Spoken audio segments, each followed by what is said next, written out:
After the Congress chief Mallikarjun Kharge wrote a letter to the Prime Minister over the Odisha train tragedy, 4 BJP MPs from Karnataka, including the former CM Sadananda Gowda and Tejasvi Surya, have written a letter to the Congress chief Kharge regarding his recent letter to the Prime Minister in connection with the Balasore train accident. Now, the BJP made more appointments in railways than the UPA government. Leaders like you must not write letters based on WhatsApp University facts. The BJP government had determined to revive railway infrastructure from the neglect it suffered. This is essentially, these are quotes from the letter that's been written and suffered for over 6 decades. Your certain claims in the letter, like the NIA closing the 2016 Kanpur derailment case, is nothing but fake news.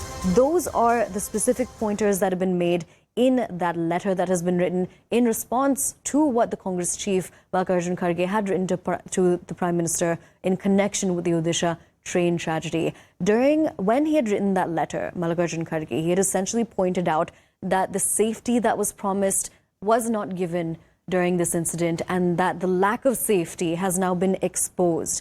4 BJP MPs from Karnataka, including the former Chief Minister Sadananda Gowda and Tejasvi Surya, have now written a letter to the Congress chief regarding his recent letter to the Prime Minister. The specific pointers from that say that the BJP made more appointments in railways than the UPA government. We're crossing over to CNN News 18's senior editor, Pallavi Ghosh, who's joining us from the newsroom and is going to be getting us more details on this. Pallavi, over to you. If you remember that letter which was written, it was a 3-page letter which was written by the Congress President, Mr. Kharge, to a Prime Minister, essentially asking, and based on the CAG report, and asking why is it that an accident took place and that there were lacuna as far as the railway kind of maintenance is concerned. That has evoked a strong reaction from the BJP, accusing the Congress party of doing politics over it. And interestingly, Kharge is from Karnataka, and the response to him came in from Karnataka BJP leaders, largely Tejasvi Surya, Sadananda Gowda, and so on and so forth.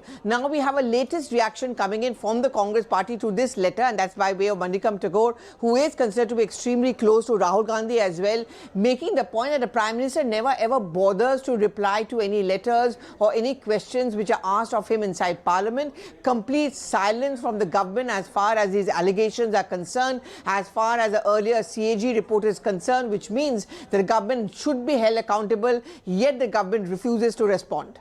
Now, one of the points that's written in this letter is that a leader like you must not write a letter based on WhatsApp University facts. What WhatsApp University facts are being alluded to? So essentially what the BJP is suggesting is that the CAG report, or the allegations which the Congress party is making, and the questions which were raised by Mr. Mallikarjun Kharge in his letter to a Prime Minister, were not based on facts. They were just rumors, they were merely speculations, and they were politicizing the entire issue. And that's exactly what the BJP leaders are referring to, that they are WhatsApp University or WhatsApp forwards which are being seen as facts by the Congress party to hit out at the BJP even in times of crisis like what happened in Balasore.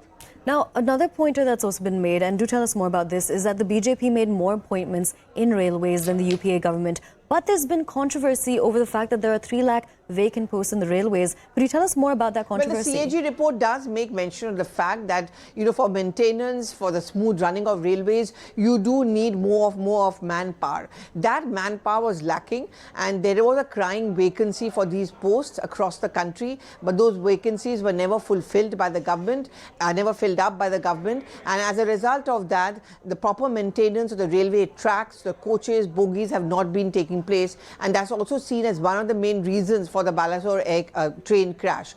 And therefore the CAG report is becoming now the basis of the opposition's allegations against the government and the Prime Minister, that while the Prime Minister spends his time in inaugurating or flagging off the Vande Bharat Express, the real trains which are used by the common man, the bulk of India's population, because that remains the most popular and most used mode of transport, that remains neglected, and therefore the government, the rail minister, must be held accountable. In fact, the opposition, as we all know, has been making the demand that the rail minister must also take accountability and step down.